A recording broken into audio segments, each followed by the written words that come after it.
What's up, people? We're gonna get into this whiteboard that I just created on frame control in 1 second. But before I do that, I wanna tell you that this is gonna be a really special video because at the end of the whiteboard breakdown, I actually run through a live role play that I did with one of my top clients, my guy Husham. He's actually a performance coach also inside of our protocols training program.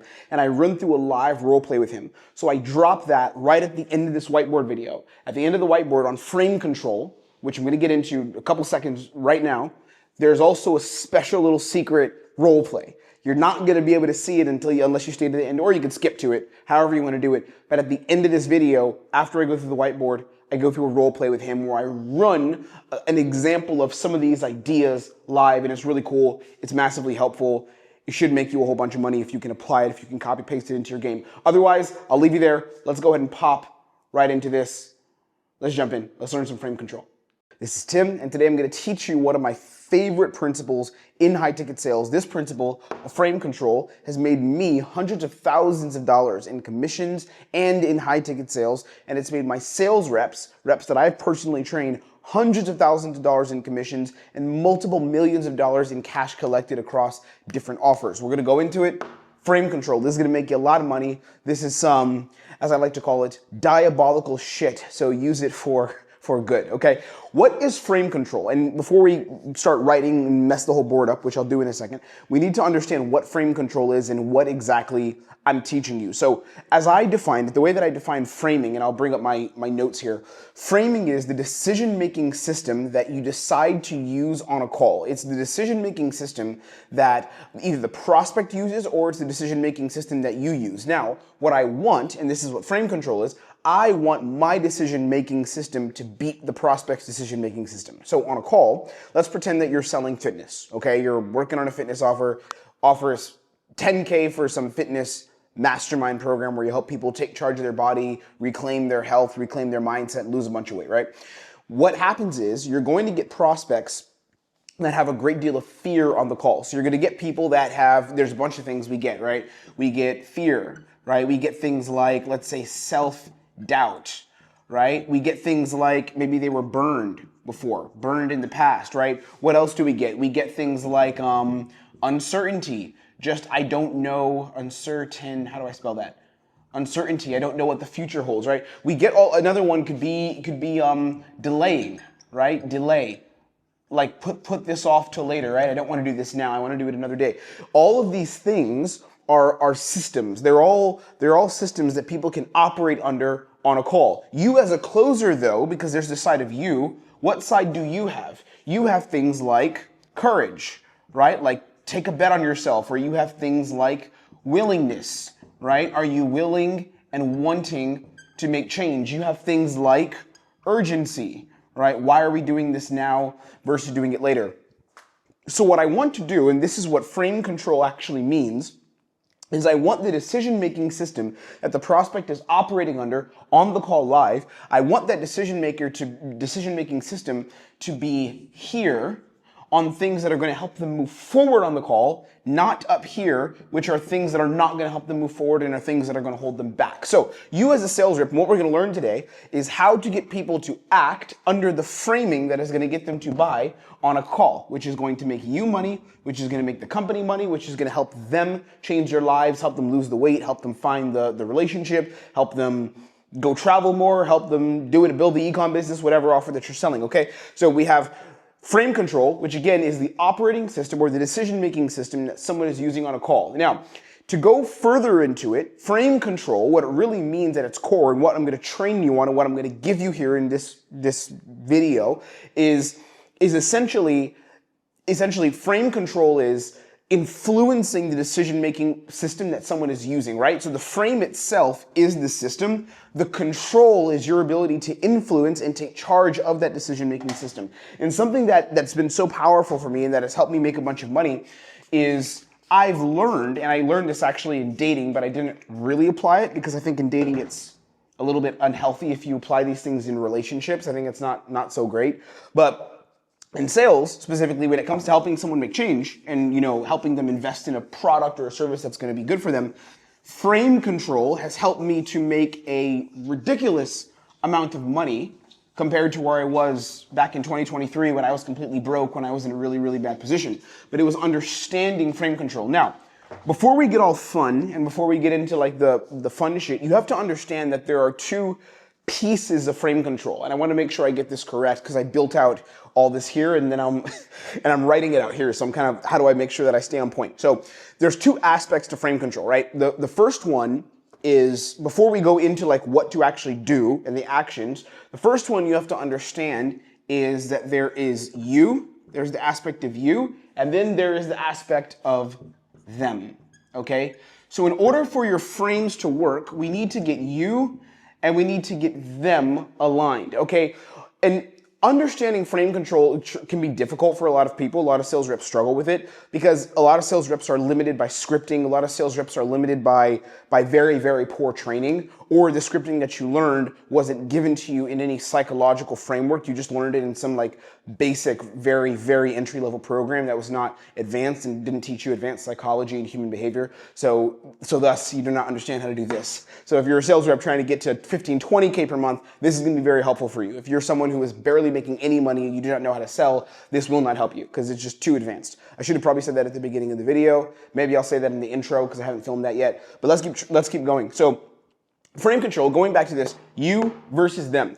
There are certain things that need to be aligned and taken care of for your frame to actually work and for you actually to control the frame, right? And if you don't have these things aligned, your process won't work, you're gonna get cooked. So on your end, number one is you have to be congruent, okay? Congruency is number one. What congruent means is that your thoughts, your words, and your actions are all aligned. That's what it means. That's congruent. And shout out to my first dating mentor, Owen Cook, because I got this from him. Congruency, thoughts, words, and actions aligned. What it means is that when you present an idea to someone, let's say you're trying to get them from the side of, you know, I haven't really been investing much time in fitness because I've been so busy. Perfect. That's an urgency killer, right? What side do I need to get them to? To the side of urgency, of, hey, we should do this now because you actually have the time, you could find the time if you put in the work, right? How do I get them to that side? The only way that I can actually reframe that and actually have my frame win as the closer of let's take action, let's make a buying decision, is if my thoughts, which means my thoughts on the actual frame that I want to create, if that is aligned with with the frame that I want to create, the belief systems that I have, which means you have to think like an action taker. You can't fake it, or you will be incongruent, and the prospect will see that. Number two, your words, which means what you say throughout the entire call, throughout how you talk about yourself in your own life, the stories you share, the beliefs that you share with the prospect, and then your actions meaning exactly what you do in your body language, how you communicate, how you speak, how you move your hands, your facial expressions. This all must be aligned with the prospect taking action and going into the frame that you want them to have. So that's number one, you have to be congruent. Secondly, is you have to, and this is an important one, we can't miss this, you have to be logical. And this is one of my favorite ones.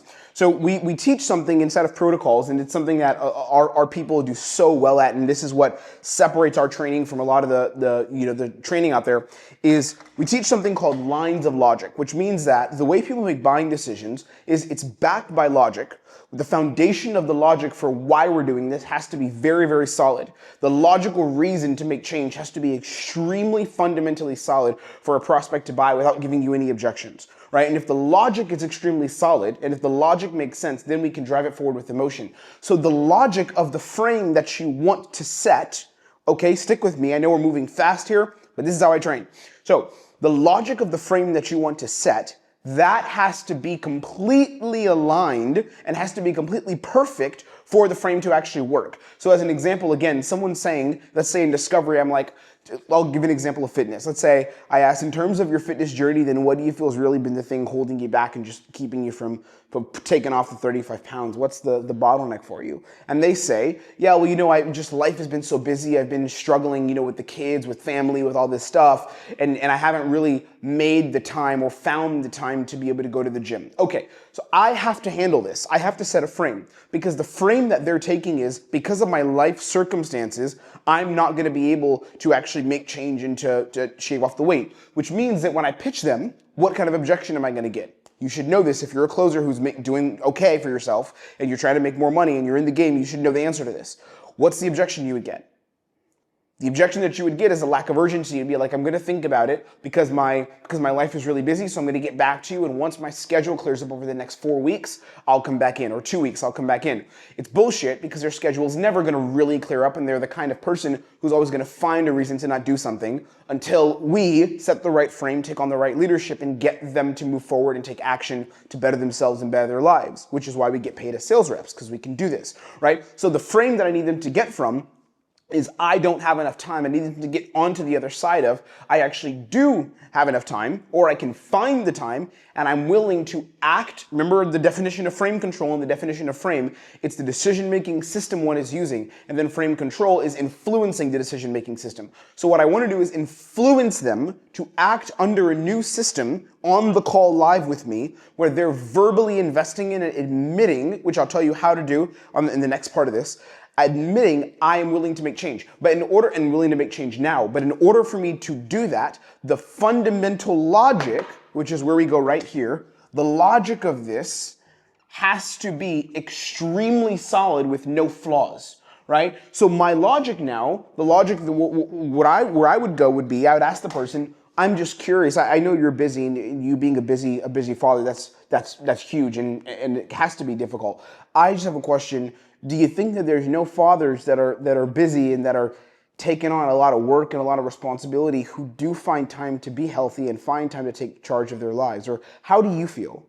That's what I meant with the congruence. The thought, the word, the actions are aligned, right? Because I know that they can make the time and find the time. So what am I displaying in my thoughts and my words, my actions? That I'm confused. I don't understand how you could not find the time, because I know people who are having success, right? Thoughts, words, actions, completely aligned.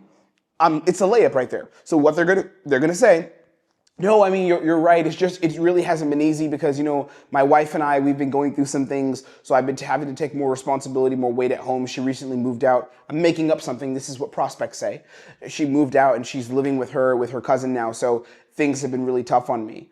There we go. So now he's justifying this position. But I'm congruent, and I know that logically there's no flaw in what I'm saying. He could make the time still. It sounds tough. It's not easy, but no one said it's going to be fucking easy. Most people aren't in shape. But this guy's coming the call because he wants to be in shape and take control of his life. So I'm going to use frame control to get him onto the side that's going to make change. So I'll push again. I got you, brother, and I'm sorry that's happened. I guess going back to my question, even life hitting you and things being difficult and challenging, which I know they are, would you still say that there's no one in your situation who's getting just hit by things, whether it's, business people that are running companies that may be failing or going through a lot of turmoil, or even people who have health issues or people who are dealing with nasty divorces? Do you think there's none of them that they're busy and things like that, and they're not able to at all work out? Do you think it's impossible? Or how do you feel? Again, it's going to be very difficult for the prospect to hold that position. So they'll concede it. They'll be like, well, no, it's not. It's just, right? Then I'll give them a new perspective and I'll say, well, can I share something with you, an idea? And if you want to know how to do that, watch my video. I made another whiteboard video a while ago on pre-framing objections, because a lot of people online, all these kind of TikTok kid closers are talking about pre-handle objections and you'll never get any. Is that the symptom or is that the cause? They're saying weird shit. You can't handle pre-handle objections like that. There's actually training. I make a whole whiteboard and I break down why and I go deep into it. It's super, super nerdy. So if you want to make more money in sales, learning this kind of shit, check it out. But we're not going to go deep into the scripting today. We're going to go into the fundamentals. But so this is my logic, right? My logic is extremely, extremely solid, and I absolutely 110% will never ever fail, because my logic is always going to beat the prospect's logic every single time. So when someone says I can't make change, I'm like, I believe you can make change. So you try to beat me and tell me logically why you can't. And if you can, then hey, don't buy this, because you probably shouldn't, because you wouldn't be able to use it. But I'm under the belief system, this is how I run my calls, that every single time I can find a way until proven otherwise. Okay, after that, then we have them. So there's the you part, which is the congruence, which is the logical piece of everything, and then we have you, then we have them. Them. This is going to be interesting. Here's where it gets fun. And this is where it gets a little diabolical. I'll use my red diabolical marker. So number one is we have identity, okay? So identity is number one. What is the identity that the prospect believes or holds to be true about themselves? That's the identity. What's the identity that we're operating under, right? I'll give you an example of some identities that they have that we don't want them to have. So one would be like, I'm a victim, right? That's one. Or like, I'm too busy. There's someone I'm training right now. Shout out my guy Don, shout out my guy Husham, and they're running on an offer where they sell to electricians who are trying to grow their business to like 50K plus per month. And they get a lot of people on this offer saying the economy is the thing that's stopping me from making money. The economy is really difficult. Or I've trained a lot of guys on trading offers. Shout out ecomm, shout out Henry, shout out Stavros. I know he's been on trading. Shout out Charlie, like all my people. So they're on trading offers, right? And you get some people saying, yeah, it's just like the time. Because again, kind of like the fitness example I just gave. Because things are so busy, it's hard for me to find time, right? That's the identity that they're taking on. So they're a victim of circumstance. It's too busy. It could be like doubt, right? They have an identity of doubt, and I should be skeptical for a certain reason. What I need to do when I'm frame controlling is I need to make sure that they do not have this identity. Because if they have one of these identities here, it's going to kill the sale. And to be clear, here's what's interesting. Stick with me. We're going to go really deep on psychology. I don't mind if they keep the identity actually within themselves, because on a sales call, you're not going to get someone to change their whole identity. It's not a coaching call. It's not a long-term relationship. So as a coach, as an example, you can work on their identity, right? Like a lot of my guys I train, they come into protocols feeling, or they come into protocols not the strongest leader, not the strongest communicator, and they leave protocols as an elite level communicator, as an elite level operator, right? But on a sales call, I'm not doing that. On a sales call, I'm not trying to change someone's identity. All I'm trying to do is get them, through frame control, to operate under a different system of thinking that's going to be in line with the identity or the frames that I need them to have to buy. Does that make sense? Hopefully you're with me. So I'm not trying to get them to not have this. I just don't want them to operate under this live on a sales call. So one is I need to make sure the identity that they're operating under is something that is going to allow them to purchase, right? So if they're a victim, if they come on as a victim, where do I want them to get? I'll write this in black to make it more clear. Where do I want them to get? I would want them to go into a state of ownership, right? That's an example from victim over to ownership. If they say they're too busy, what I want them to say or to get into is a belief system of find the time, right? If they're in a state of doubt, I want them to shift over to a state of trust, right? Where they believe that we can help, right? All of this is frame control. So I'm trying to get them to operate under a new set of conditions, under a new system of beliefs. And the second point, after identity, this is where things get really powerful now. And this is where you change how someone operates on a call, and you don't get objections actually when you do this right, is compliance. Okay, that's the next one. Compliance is huge. So compliance is getting them to act under the new frame. It's getting them to act under the new frame. So you set a new frame, you have the frame now created because you've gotten them to have a conversation with you around it. And I'm going to explain to you the process in a second. We'll go into the step-by-step actions. But once I do that, my next thing is compliance. I need to get them to actually comply and invest in that frame, because until they invest in a frame, and this, by the way, is what all the new closer guys are doing wrong. And yes, I am going to talk about it very openly. They're all doing this incorrect. They're using really nice lines and really nice, as they call it, word tracks and talk tracks. And I'll admit, I see some of them on Instagram and TikTok, and I think they sound really cool. I'm like, damn, that was some cool shit. That was a nice line. The problem is, psychologically, if you don't get someone to invest in that frame, not just by asking the question, why though? Because that's cute. But I'm talking about an actual dialogue and conversation where you're saying, tell me I'm wrong, fight me on it if you disagree. Tell me if I'm incorrect, I'm more than open to be incorrect. If you don't do that and interact with them where you have the prospect fully comply, you actually have not created a new frame at all. What you've done is you've given a nice line, you've given a nice piece of scripting, but the frame you created is not strong enough, right? I know a lot of these guys. I've seen a lot of their results. I've seen a lot of the people that they train. And the sales reps, some of them end up talking to me and saying, tell me more about the psychology and the frame control stuff, because that's real shit, right? It's beyond just like lines and beyond these cool, I don't know what I'd call it, like lines, I guess, word tracks, right? And by the way, the reason I'm teaching all of this, some of you already know it, but I spent years as a dating coach. So my first industry that I was in was understanding like human behavior, but on the lens of dating and relationships. So I was a nightclub promoter for about 1.5 years, and then from there I started teaching men a cold approach, how to get dates, how to attract women, all those kind of things, and like how to create intimacy, and doing years and years and years of that, which is significantly harder than sales. Like, girl, I know I got some lady closers watching this. Y'all know you're way more complicated than half the prospects you talk to be honest. That's how I feel, at least. I got a lovely lady. She's amazing, but I can't say, I'm not setting frames at her, right? It's way harder to do this with dating than it is in sales, in my opinion. So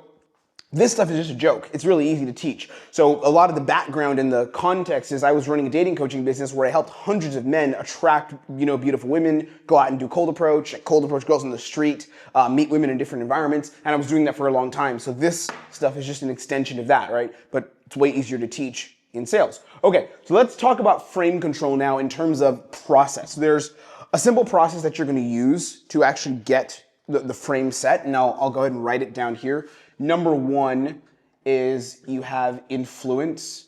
That's the first piece, okay? We'll go 1. The second one that you're going to use is compliance. That's number 2, which we just mentioned a second ago, but we're going to go to a deeper version of that here. Compliance is number 2, and the third one is action, okay? That's the last one, action. All right. So, what is influence? This is where things get interesting. Influence is, through a call, building something we call a control mechanism, or a process in which you influence and control someone's decision-making method, okay? So we call this, what I call it is a control mechanism. And there's a couple things that I use for this. What I'll tell you, here's what I'll tell you. I'm not going to give you everything here. It's not because I don't want to and because I'm gatekeeping or any of that shit, but it's because this video would be like a 6-hour long training if I really went into everything. It's just too much. If you want to learn how I do this and you want to learn how I get my reps, the guys that I train, the guys and girls I've trained in sales, how I get them from 5K in commissions to going past that 10, 15, 20K per month in commissions. We've had people hit 25K actually plus in commissions in a month. If you want to know about that and see how I could help you, book a strategy call. It's free. The link is down below. I'm going to write a little thing in the bubble here, strategy. There we go. I'm terrible at handwriting, by the way. I don't write, I type all the time. A strategy, the link to it is below and it's free. So it's not like you're paying for some call. And the other thing I should say is that we don't even pitch you on the call. It's 15 minutes. So it's not a sales call. It's not like a demo call. We do strategy call, which is a free 15-minute call where we see if we can help you. We ask you a couple questions, see if it would be a good fit to help. We don't pitch you anything. There's no pitch. Again, 0 pitch on this. Hand over heart before God. We don't pitch you. We just ask you a couple questions and we see if we can help you and we point you in the right direction. And if we feel like we can help you though, and if you feel aligned with it, then we invite you to book a demo call. That's a sales call. So if you go from here and we feel like we can help and you feel like we can help, then we'll say, hey, want to book on a sales call, we're going to pitch you. But here, I don't sell anything on YouTube. But you can book a strategy call. It's free, 15 minutes. We'll help you out. That's it. Or you can join my newsletter. That's also below. All the links to all my stuff is below. Okay, let's go. So influence, the first thing that I do is I need to build a control mechanism. So a control mechanism is essentially, it's hard to teach this in a short format, but I'll give you the very high level idea.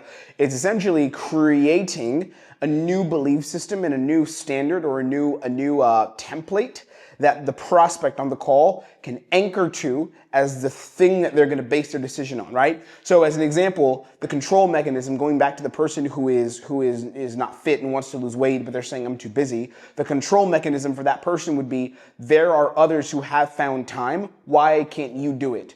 Then I would have a dialogue with them and share with them a perspective on how people who do achieve their goals and people who do create a better life for themselves, those people find a way, even when it's not easy, to create change and to take control of their lives. How do you feel about that? The moment that they have a dialogue with me on that, here's the next piece. The moment they have a dialogue with me on that. Now they're cooked. And now they've given me compliance. So compliance means that they're investing in a new path. They're investing in a new frame, right? So I establish a control mechanism, and there's a couple mechanisms I can use as a control mechanism, right? One other thing that I use a lot as a control mechanism is case studies. I like to use case studies and say, yeah, one of our guys, let's pretend that I'm selling protocols and I get someone who's talking about an offer, and I tell them about one of my clients, let's say Ty, who's a client, he's running a business now, doing really well for himself, came into protocols, was on VShred, had like paid to be on VShred, as a lot of people do. He was like, oh fuck, I can't close. He got canned, they fired him. And then he came trained with me later. He was like, fuck Tim, I was wrong, sorry.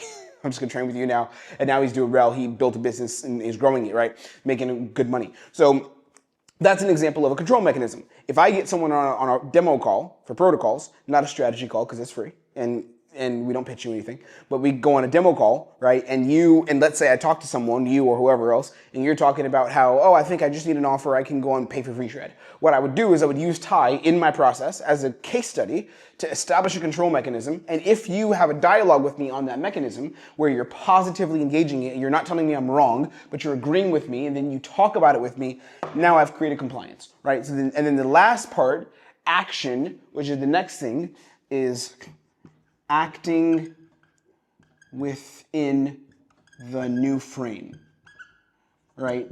This is the last piece here. So it's action. It's once the frame has been set, the prospect should be acting within this new frame. Okay, so an example of the action would be closing. That's what it is. It's the action backing, or me saying to a prospect, do you feel like you're truly ready to make change and really, really ready to invest in a better future? I'm not even talking money necessarily. I'm talking about in terms of time, energy, commitment, effort. Are you ready to do that now? Yes. The moment I get the yes, now we have action within the new frame, right? I want action, I want movement, I want momentum. This is how you're gonna create frames and how you're gonna control frames of people. This is some powerful, powerful stuff. The process, again, influence, build a control mechanism. And I build a control mechanism by specifically using case studies, specifically using perspectives, going negative lines of questioning to have the prospect engage with me on some kind of behavioral psychological mechanism that is going to lead to them agreeing with my frame and then influence their decision-making process. Then we create dialogue around that. So how do you feel about that? Tell me your thoughts. Or why do you think that is correct? Or is there any reason that would not be correct? And then they say, no, it is correct. Okay, tell me about how you feel. Not just, why though? That's corny. That's not enough. I want a full dialogue, a full compliance, a full investment on it. And then we go action, which is acting with the new frame, which is where they buy and you have an objectionless close. This is the game. This is how I do it. This is how we do it and how we set frames and things that I teach my people in protocols. I'll leave you there. Hopefully it made some sense. I think I'm gonna probably go shoot an outro for the video, so I have a couple more things to tell you. And then I'll let you go. Goodbye. Hopefully it made sense. Go make some money. So in framing,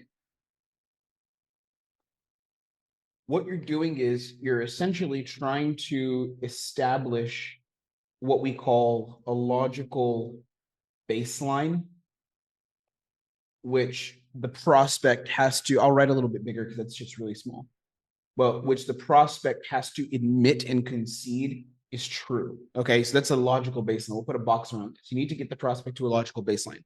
The prospect's logic is here, which you know is like flawed logic, right? Their logic is flawed. It's fucked up. You're trying to get them to go from that and go to this.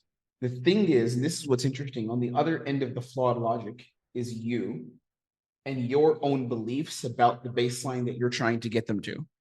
Okay, so what you're doing is, and what a lot of sales reps get wrong, and I'm positive this is a problem with yours, you have to have so much certainty in your tone, in your energy, in your scripting, that your logic and your logical baseline, which it's the same thing, the logical baseline is you, is so correct that you have to appear confused that theirs isn't correct. And then and now what happens is your scripting will back the belief, right? So I don't mind if we learn scripting. Like, I'm going to teach you some scripting and process, yes, but we can't start with like, how do I say the sentences?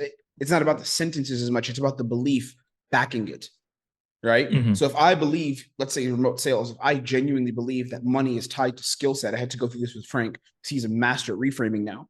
If I believe money in sales is tied to skill set plus opportunity, but skill set first, which means if you got on the best offer and your skill set wasn't good, you just get fired. If I believe that, which I do, I have to expend very little energy in trying to reframe someone. All I need to do is say, okay, prove to me why you think that you'll be on a good offer and not have a good skill set and why you'll survive there for more than a month. Why do you think that's the case? Because I have proof that that's not the case. So you tell me where your proof is coming from. There's no like cool script or framework behind that. It's just I believe it more than the other guy does. Yeah. Right. Correct. Okay. Let's rip a live one. Let's go your offer. I since working with Dawn too, I know how to sell this now. So we'll go with your offer. Electrician. Let's think of a prospect that you want to be. And think of one or two limiting beliefs. Try to present them in a way that's a little different than just the classic. The market isn't good because we've heard that a bunch of times, and kind of just it's too easy. Maybe add a little twist in there. Take 10 seconds, 20 seconds. Think. Tell me when you're ready. Cool, man. Awesome stuff. So let's talk. Let's talk the business. Where are things at? Where have you been with everything? Well, things are not going as bad as they seem at the moment. I kind of just saw the ad you guys kind of put on Facebook. It's something really interesting, something I've been kind of looking for here and there, all about. What is the something that you mean? You said something you're looking for. It's just a little bit of marketing. I'm not gonna lie to you. I saw you guys specialize in a little bit of marketing, I think. Yeah, and I think that's something that needs a little bit of tweaking. Just small we don't changes. We do a little bit of. We do a lot of it. We do a lot of tweaking and a lot of shit. Not a little bit. So I don't know if you're in the right place because we don't do a little bit. We do a lot. Oh well, maybe I need a lot. I'm not sure, but Maybe. I guess just from what I've seen so far, I would say a little bit of I would say marketing here and there. I would say pricing for profit a little bit as well. Okay. We're not pricing, I feel like, correctly at the moment. Tell me about your numbers recently. Like, where are you at with the business right now? What are numbers like, revenue wise? Revenue wise, that's actually we just hit an all-time high this month, which was around 180,000. That's across five people. Okay, what's the profit margin? About the profit margin. I think. What did you pay yourself? Around like I took home 20k profit, solid, straight in my pocket.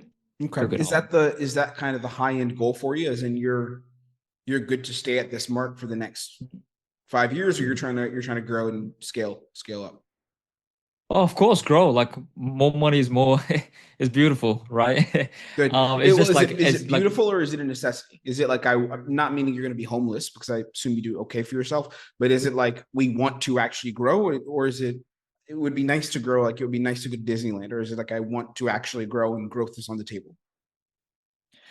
In terms of the business, yes, I wanna focus more on business rather than just like how much I take home at the end of the day, because my full focus is on business, growing the business as much as I can, and paying my guys as much as possible. So I'm not really worried about me, because would the end outcome of growing the business be that you could pay yourself more, or over the next 5 years you do not want to take home any more than 20K? Oh no, I want to take more home. Like, if that's possible, then yeah, I would. Okay. I would take. Can we stop it? Yeah. So right there, are you just trying to get him to say, like, you actually need to make more money? Like, you're trying to get him? The reason why is because if I allow, because I see the roots of this frame starting right now. So if I allow the prospect to take a position, imagine like on the chessboard or whatever, the game, if I allow him to take a position of, this is not about me, this is about others, that directly leads to a lack of urgency, because he's verbalizing he's comfortable. So there is a side of him that is comfortable, and that's probably his strongest side, to be honest, going into the call. But there's also a side of him that realizes, I get one life and I need to make this happen as quickly as possible. Doesn't mean, by the way, making something happen as quickly as possible doesn't mean that we're cooked if we don't. It doesn't, those two things don't have to cancel each other out. Does that make sense? One could be okay if they didn't make it happen, but they also could have a strong desire to make it happen as quickly as possible. Does that make sense? Okay. Makes a So lot what of I sense. need to Yeah. do, going back to dialogue and our framing rules, I need to make Mhm. sure that you and I have a dialogue around that urgency and I want this to happen as quickly as possible. I need you to get there with me. So right now, the language you're using is very avoidant of need. You're like, I want to take care of my guys.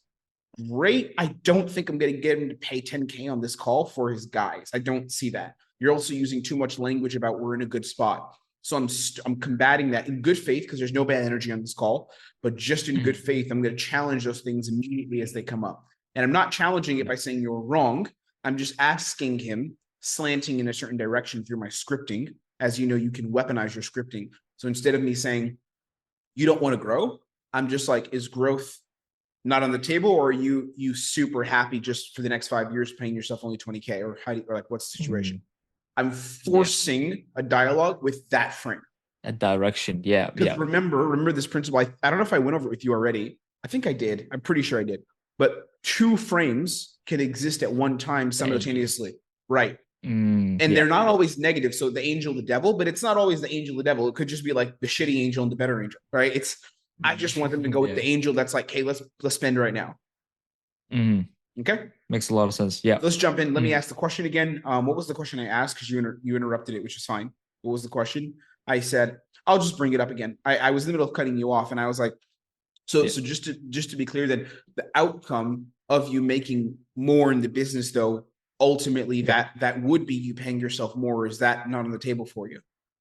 Oh yeah, no, of course. Like if the business is growing at a steady pace and we're Yeah. pacing, let's say I was like 300,000, 350,000, Yep. and there's more profit Mm-hmm. margins that are there that I can actually pay myself more, it would be silly not to pay myself more. Yeah, Of like course. I'm always looking to, take more money home, right? Yeah, 100%. Is that like a Yeah. strong, I would say, desire for you? Again, to be clear, Husham, I'm not saying need, because I'm not saying you need to do it, but is it a strong desire for you where it's like, I want to move towards that and I want to make that happen where everyone, including myself, is taken care of even more?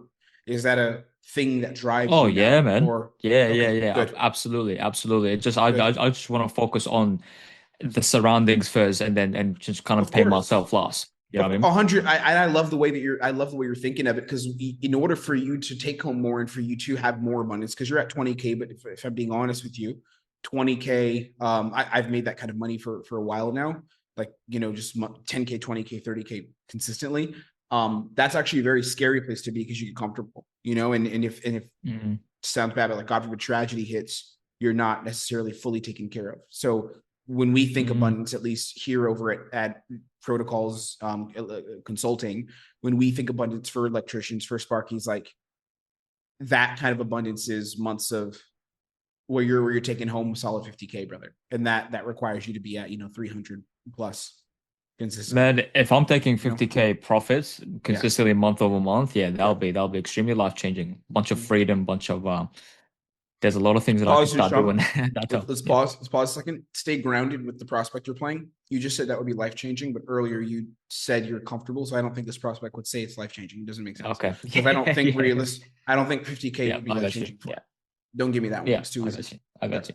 Okay. Maybe he would concede it and say, yeah, I mean, Mhm. like good stuff. Like, yeah, I Mhm. definitely want that, but it would be a very passive concession. I don't think he would lean heavy into I need 50K. Okay. Okay. Okay, cool. Yeah. But I'll just continue with my next question. We'll pretend we never said any of that. We'll just continue. Good. Okay. So Let's go. I'm happy there's alignment. Tell me more about where's the 100K, 150K missing right now? Because you did 180. We want to get 300 plus. Where's that extra 100, 150K, even 200 not coming from right now? Well, the whole situation at the moment is we've been relying on a lot of I would say word of mouth, which Okay. has been good. Like I never had to rely on marketing. I've been kind of just like old school. I've had this Okay. business open for some time now. Okay. So the thing that Good the thing meaning. that I've always knew. Sorry, Husham, real quick. Good. I have a lot of questions, bro, and I think real fast, so I'm gonna cut you off a bunch. I hope you're cool with that, bro. No disrespect, but No, you're fine. my brain, bro, just moved. So when you say good meaning based on where you were up until now, is that good based on where you want to be in your future? Because those, like, as in where you want to get the business to, because those are two different things. So when you say it's good, is that good based on last 2 years track record, or is that good like I'm happy just with that 3-4 years from now?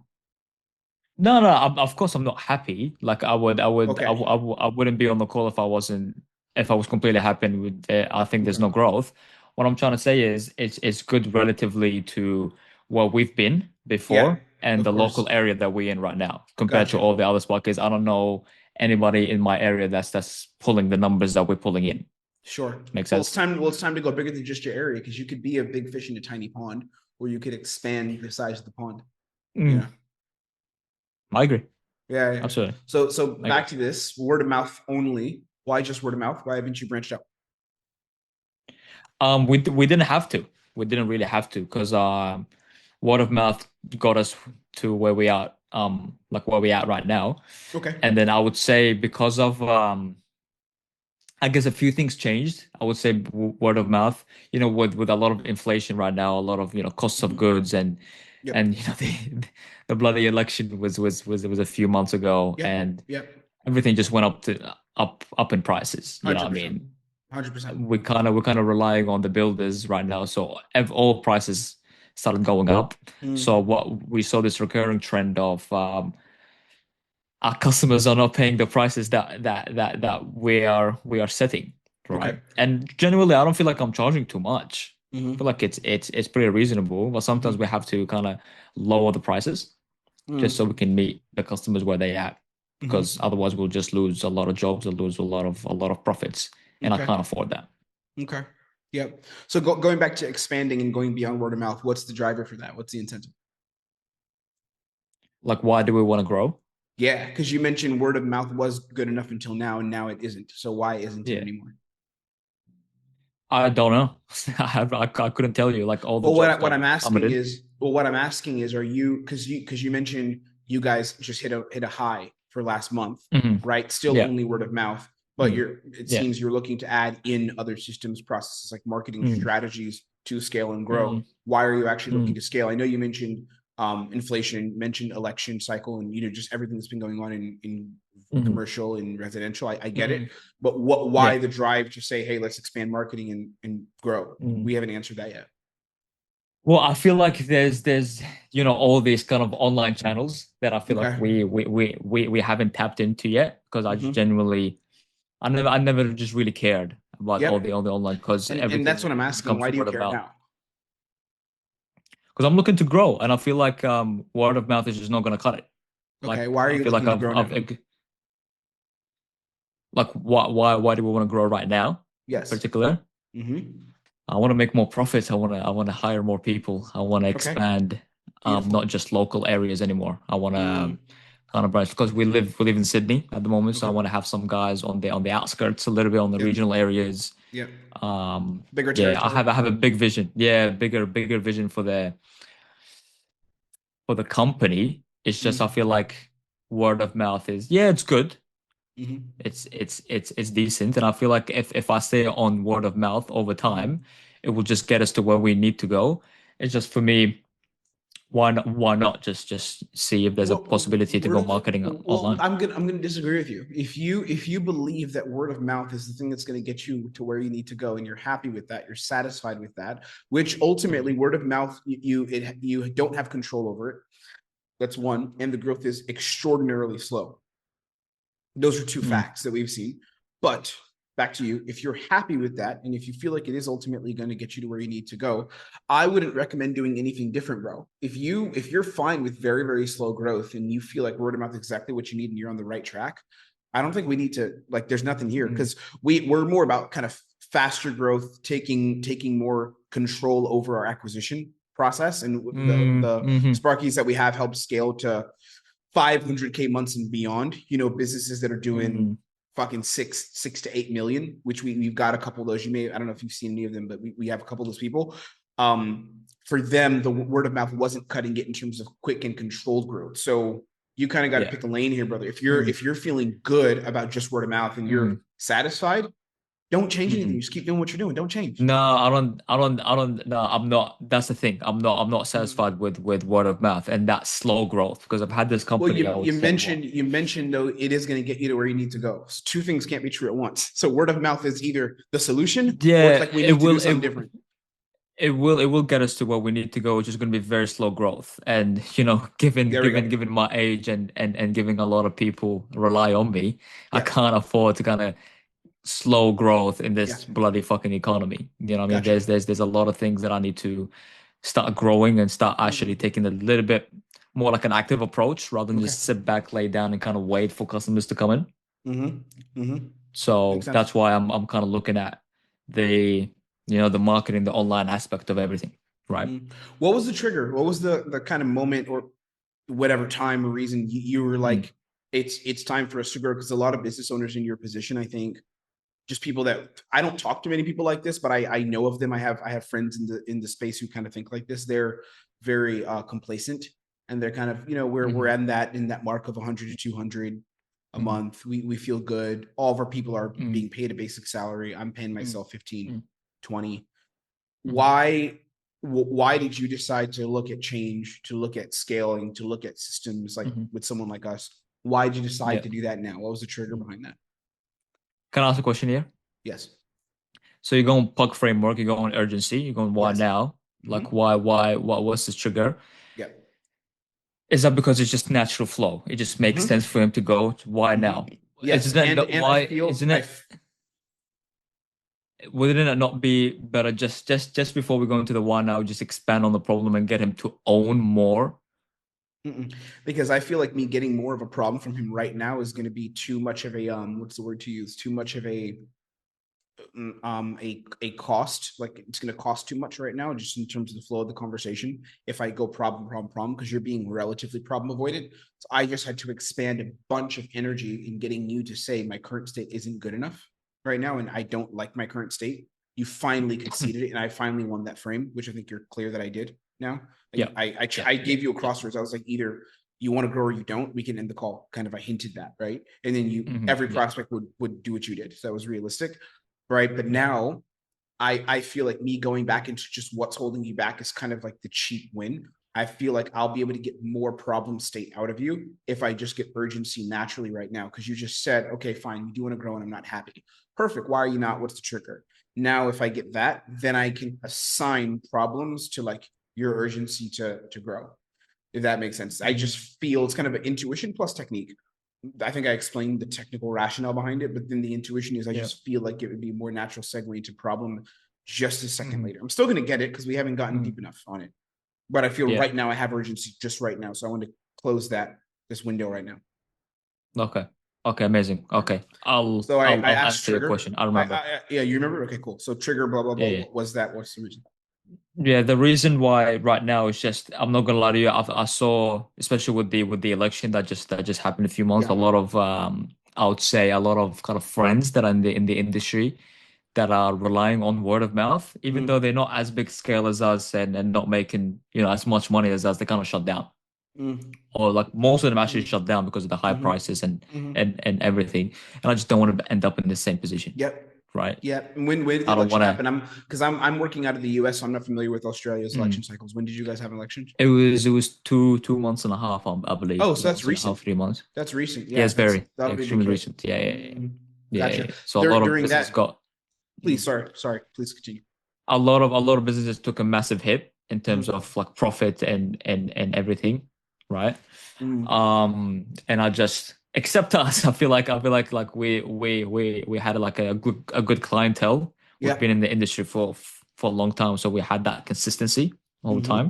Mhm. Um, and like we had a good month this month. I just feel like long term, if that shit happens again, Yep. I feel like I'm just like that business owner thinking like, oh, what Yep. happens if that shit Do you happens? You see know what I how mean? it's dangerous as well, the position you're in, or no? Because when the way I see it, I've been with Jared on team for I haven't been on with working with him so long, but I've been working with him for the last 2-3 months, give or take, and I've been in spaces like this, working in business development, working in scaling companies, coaching, consulting, brick and mortar, Mm, like a bunch of them, and I think one of the most dangerous places to be in is where you're kind of just comfortable but not thriving. So again, you taking home 20K, you paying your guys, the 5 people you've got, taxes in Australia are kind of cooked. Like I know the market very well.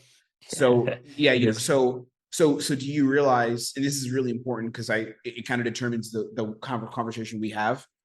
Do you realize how you're actually in a dangerous place? And this is not necessarily a 3 to 4 year problem, but there's decisions you're going to make now, as in here today on the call, no joke, decisions you make here that influence the structural integrity of your business over the next 3 to 5 years through other up and down cycles, bro. Fucking weird shit like tariffs and the way, I'm not even kidding, the way steel gets imported even to your market, tariffs, right?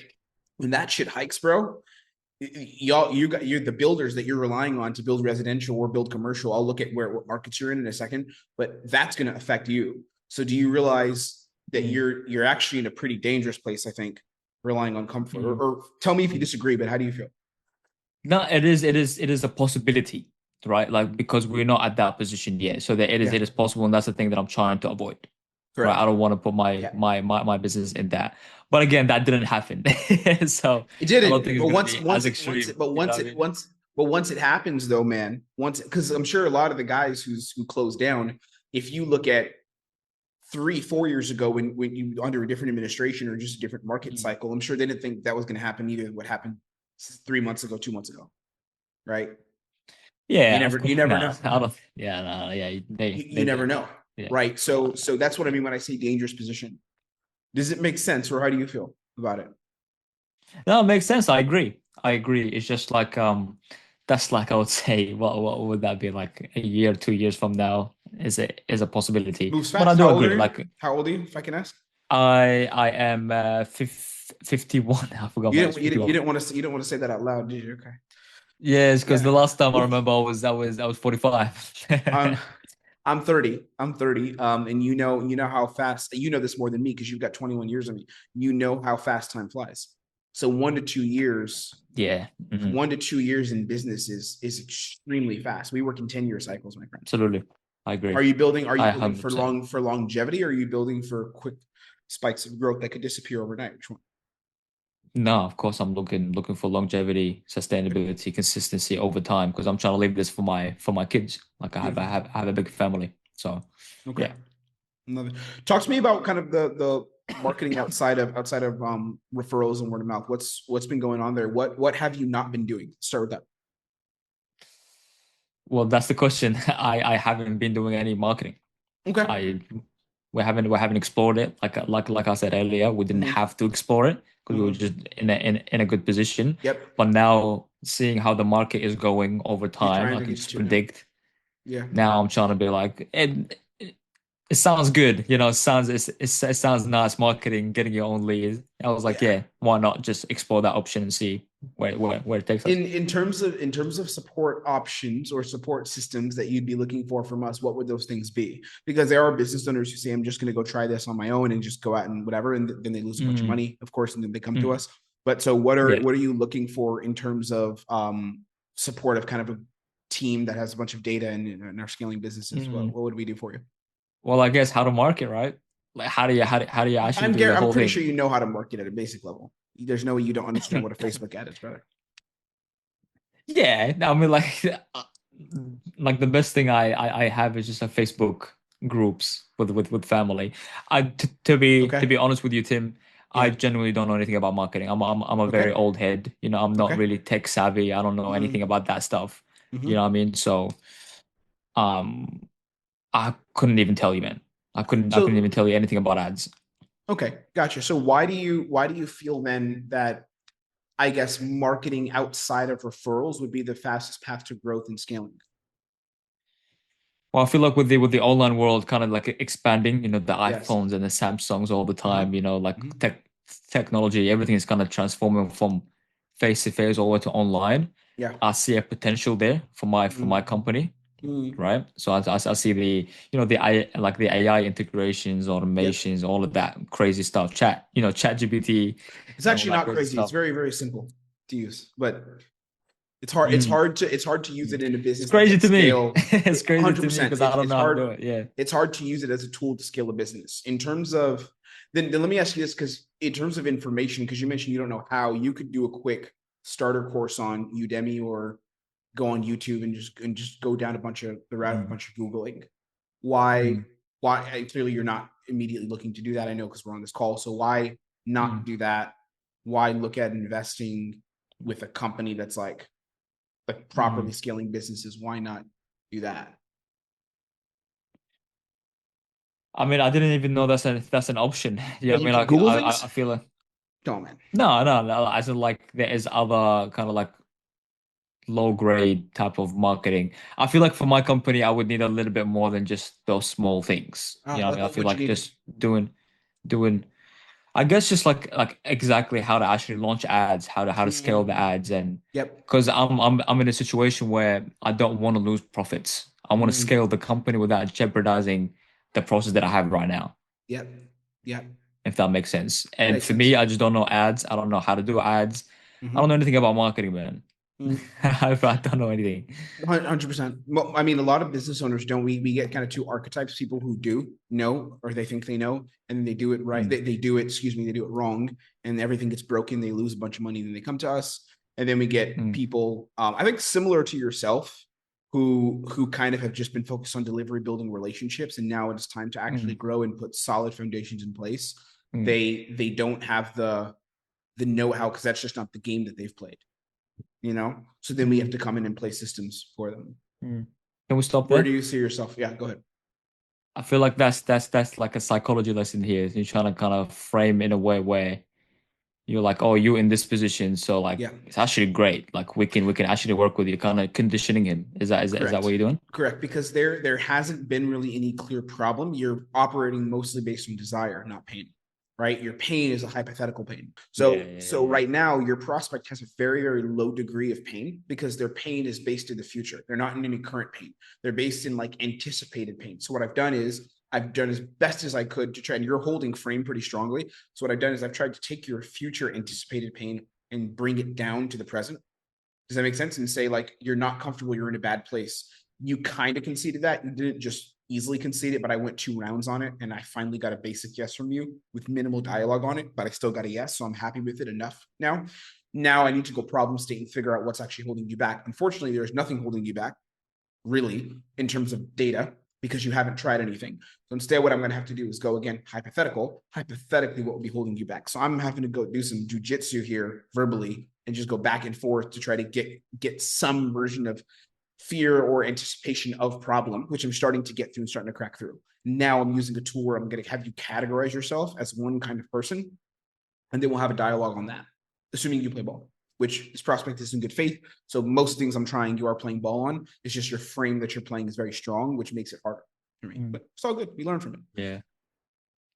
Does it make sense? Tell me your Sauce, thoughts. bro. Fucking no, man, it's amazing. It's Mm-hmm. so good, and it's like I'll be honest. I don't get this type of prospect all the time with holding such strong frames, but I have gotten that though.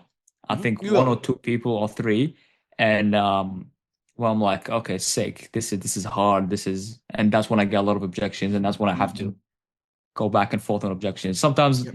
I win it and I close them. Sometimes I don't because Yeah. his frame is just way too strong. This kind of call, because of the level of due diligence that I'm doing, where I'm getting you to concede constantly, you're not in a good, you see how I'm refreshing these things over and over. I'm not in a good place. We do need to make change. It is urgent. I'm getting you to constantly concede this over and over. And I'm basically wearing down your not making change frame or your think about it frame.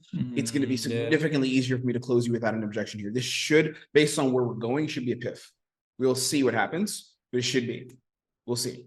Let's continue. Let's play ball. Crazy. Play ball, as they I say in baseball. Are you good to go a little past the hour? Fuck yeah, bro. Let's go. Okay. Let's keep going. Cool. All right. Let's continue. What did I ask you a second ago? I forgot where I was at. Oh yeah, I was making that thing. So we get two kinds of people normally on the calls. I take a bunch of these a day, see who we can help. It's kind of founders or who know what they don't know what they're doing. Actually, they think they know what they're doing, and they try it. They go 6 months putting in whatever ad systems, and then it all breaks. They lose a bunch of money. They come to us, and then we get people. I think you're more in this category.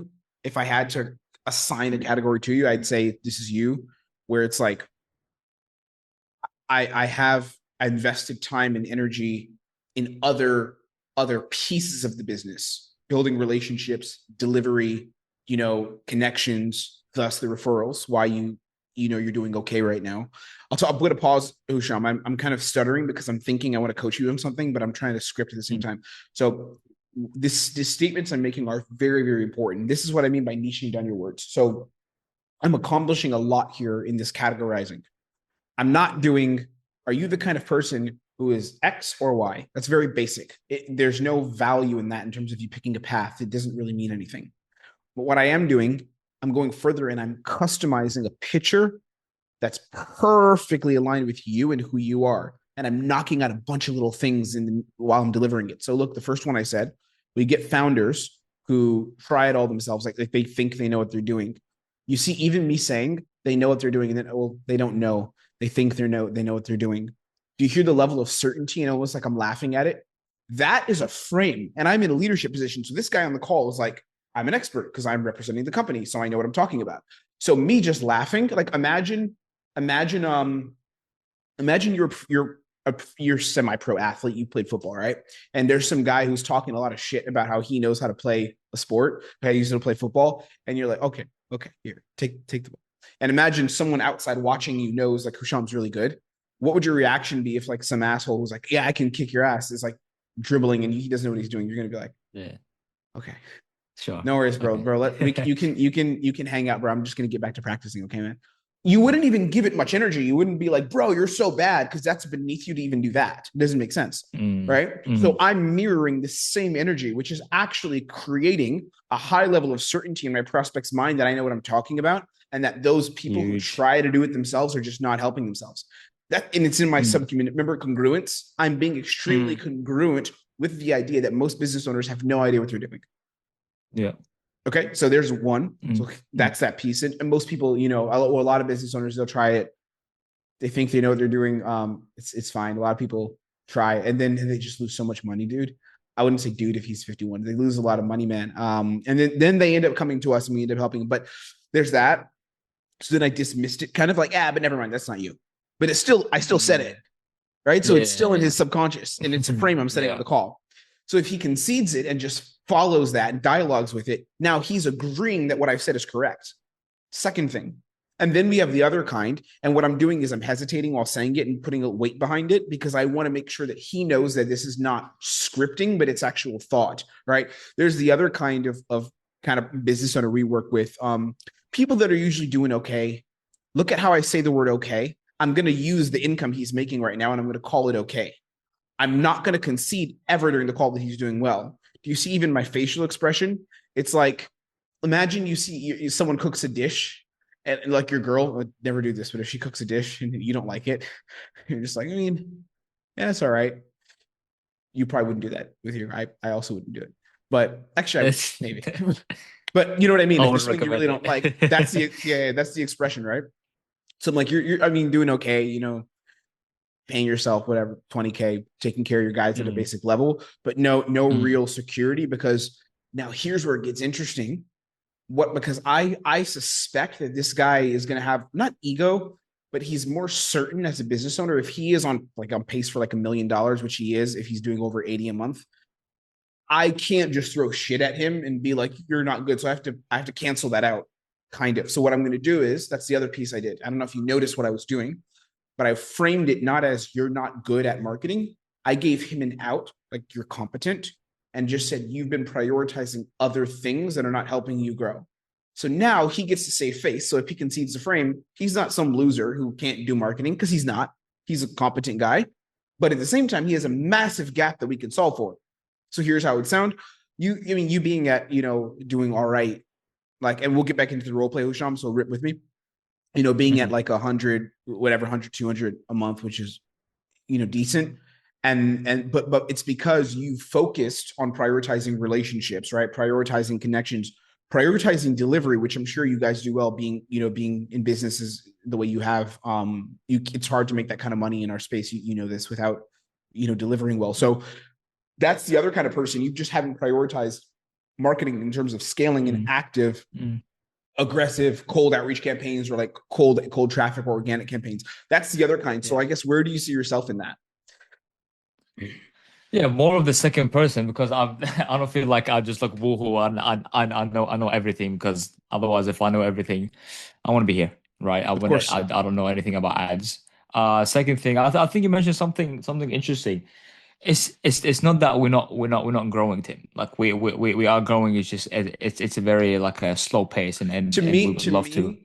Sorry to cut you off, Husham. To me, slow, uncontrolled growth that's based on your client base isn't growth. So that, like, those are the terms we operate under. If if you don't have controlled growth through systems, you're not growing. So I'm just changing the definition of growing here. Does that make sense? Like, if you took me off of this call and I wasn't trying to help your business and I was just like, I don't know, like some guy you met in a bar, I'd be like, cool, man, 150K. I wish I could make that. But I'm talking to multi-7-figure founders who are in the business, in the space constantly. So to me, my relationship to growth just isn't, we have people that are recommending us and we have good contacts. To me, that can crumble. Boom, the moment the economy crashes, you're cooked. So just again, with all due respect, I don't see that as growth, really. Wink, wink. It's not growth. I don't know if it makes sense. Just what are your thoughts? This is just real stuff. Yeah, I guess we agree to disagree, right? I don't know, because like from my generation, from what I've seen and whatnot, word of mouth is like it hasn't cooked us. You know what I mean? Like no, but the potential for it to fall apart is very high. Because we live in it, money moves significantly faster, and relationships fall apart because your competition. I do agree on that. Come after you.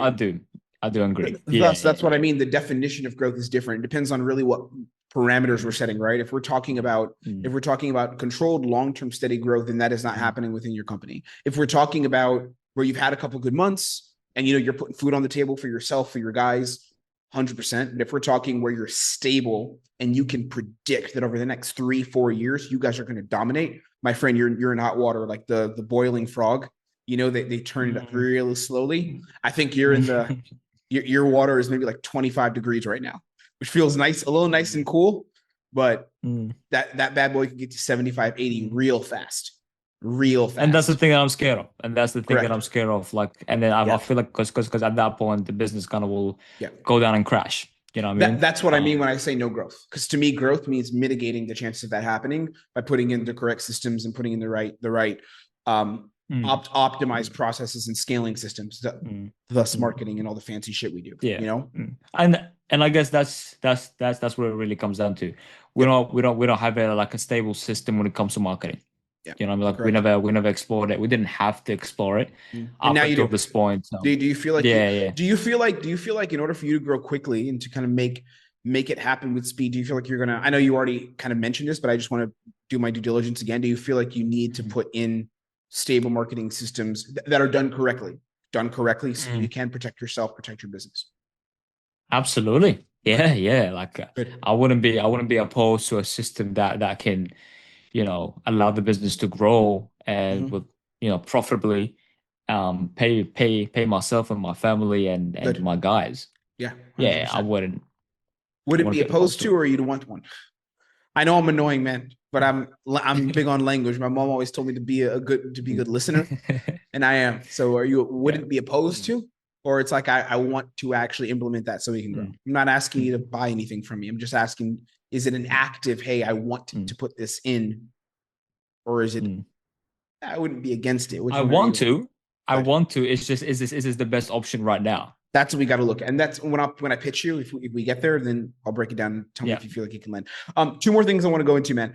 Just real quick for the future, because I know you guys want to grow. What does that really do for you guys as a business? Just more cash comes in. I know that it's obvious. We'll get you to 400, 500 a month. I don't think we're going to do that in 3 to 6 months, but we generally see steady multi-5-figure growth month over month, generally for our clients. I say that tentatively, but we do see it. What's the real vision here? What are you doing all this for? You mentioned you got kids, you got why the fuck are you doing this? There's a lot easier things to do in life than this. No, man, this been my life project, man. I've been an electrician for even longer time than I've had this business fucking open for. I was an electrician since I was well, I'm 51 right now. I was an electrician since I was 21. Like my dad. I was hoping you wouldn't pull a longer than you've been alive, because I'm 30. So you can't say longer than I've been alive, because I'm 30. So exactly since I've been alive. Cool. Okay. Yeah. Okay. Yeah. I think you were just born, Something like and then that. Yeah, that's what. while you were getting started Yeah. with tools out in Sydney. Yeah. Amazing. Hands. Yeah, hands. It was great. It was a great Yeah. start. My dad, my What's the dad taught me goal? a lot of it. Where do you want to like what I mean, not goal numbers wise, but where are you trying to, I guess, take this? What changes for you when we help you make a bunch of money and scale beyond where you're at now? I don't think like massive changes would happen at that point because we are pacing for seven figures already at the moment. It's Sure. just I feel like it would just add I would say like another consistently three to four guys right now, and Okay. just allows me to kind of step off a little bit, Step step off off. and kind of be the admin. Yep. Yep. Step off meaning buy yourself back more time. Is that the big thing? Oh yeah, man, I'm Okay. 51. I'm trying to Yeah. I want to spend more time with family. I want to Of I course. have kids, man. I have six Beautiful. kids, so Beautiful. I want to spend. Yeah. So I want to Any spend. grandkids yet or No, not yet, but there's going to be one on the way because okay. one of my sons they just got married. He's Amazing. 12. Yeah. A lot of things are Awesome. coming, so I want to Awesome. set everything in place. You know what I mean? Yep, yep. Let me ask you this then: you being in a position where you were able, where you kind of stepped away. Let's say you scale the team to because you got five people. Is it five including you, or you have five outside of yourself? Five outside of myself. Okay, so let's say you bring on four new team members. That's it's nine. So you got a 10-person team, including you. Um, I guess what would the feeling be being more of an operator of the business instead of being the guy who's got his hands on the tools or the guy who's just got to manage everything? You know, you get a manager in there, you get operations running up, you have marketing systems that's running, we'll call it quote unquote passively. What would the feeling there be just you stepping into that role, being able to give more of yourself to your family and moving more into, as I like to call legacy mode? What would the feeling just emotionally be for you? Can we stop here? Yeah. Do you feel like you like because in my head, did you paint like a perfect desire before going into that feeling? You told me you Or could step should away we and you told me you have grandkids coming up. That's all I need. so you wouldn't paint like a whole massive picture like, oh, what would you be doing with that time once you have gone a Also dig deeper, I maybe? know that I'm running out of time on the call. Okay, yeah, Right. because So of the long fucking conversation. I'm Yeah. managing everything. I'm managing my everything. So I think that I've gotten enough in current state to have enough urgency and all these things. I don't think that he is going to be deeply driven by like this vision of his future as much. I think that he's a very Hmm. problem oriented, not problem, but like solving problems, meaning not pain, but like business owner. I think he's probably a competent problem driven person or solution oriented person. So I think I have enough probably where I could close him without desire and fear, but I'm doing my due diligence just to make sure. But this is still a solid Oh desire. wow. I've gotten Okay. practicality. He said more time. He said it. I don't need to paint a picture around it. Okay. Yeah. You know, Yeah. Because sometimes he's sometimes not I in kind his of dig late deeper. 20s. Yeah, I kind of sometimes I dig deeper into it, and I'm trying to paint like a whole fucking picture. I'm like, tell me exactly what you're Yeah. doing with this Well, time. I'm cheating it by painting the picture for him. You can assume certain things. Everything I said, I think you'd agree. This guy probably is perfectly aligned with. Hmm. You heard my language. My Hmm. scripting is perfect, 100% perfect. So I don't need to necessarily get him to say every single piece. I wouldn't say this on the other sessions publicly, but like in the level fives, we talk about this kind of stuff. This is Yeah. fine with this kind of Yeah. prospect. Again, if he's a 22-year-old Yeah. guy who's making 10, 15K a month, I think our current state would have been shorter and I'd spend more time desire and fear. Okay, makes a lot of sense. Okay. Yeah. Let's go to so I asked what would it feel like and you're about to answer. Mm. It would feel amazing, man. Like I don't like why would you not feel good in that moment? You know, like Yeah. spending Yeah. more time with family, more time with, future grandkids Yeah. and you have your whole business just consistent and always Yeah. growing, right? Yeah, it's What's a gonna be amazing. realistic timeline for this for that? If we were to put you in that position, what would the timeline be? I think I'm curious your thoughts, but I think realistically it could be a 3 to 5 year timeline until you're at Mm, complete's relative, but complete scale where you guys are operating at the like $6 to $10 million a year mark. Um, mm. I think that's realistic. How does the 3 year timeline sound to be at that position? You're 51 now, 54, 55. Yeah, Mm. I think it's realistic. How do you feel? Yeah, if we could do it in 1 year, then yes, brother, sign me up right now. I don't think we're But getting you to 6 million, 7 yeah. million in a year. That's a lot. I think we can bring an extra million to your bottom line, by the way, and get your first two people in within a year, definitely. But as in jobs done, and you're about to like completely exit, man, and you're showing up for two meetings a month. That's gonna take a little more time. That's more organizational, but we can help. We can see. I'll pitch you in a second, man. I'll talk to you about what we do. I just want to know other side. Let's say you kind of stay where you're at, or because I think where you're at is not. It's not the worst. You're not homeless, but let's say you stay where you're at and you don't have that ongoing security. And economy has a downturn, or we get another inflation spike, or freaking the stuff in Taiwan, China, which is close to you guys, in proximity, that breaks out, which is going to affect markets everywhere. It's going to have a trickle down effect into the commercial, residential, kind of sparky businesses. I guess what would the downside of that be? Just getting crushed by the economy and falling out of things the way some of your peers have done. What's the downside? What's the negative? Is this a point where him talking about the economy and inflation and how it's hurting his business, fine.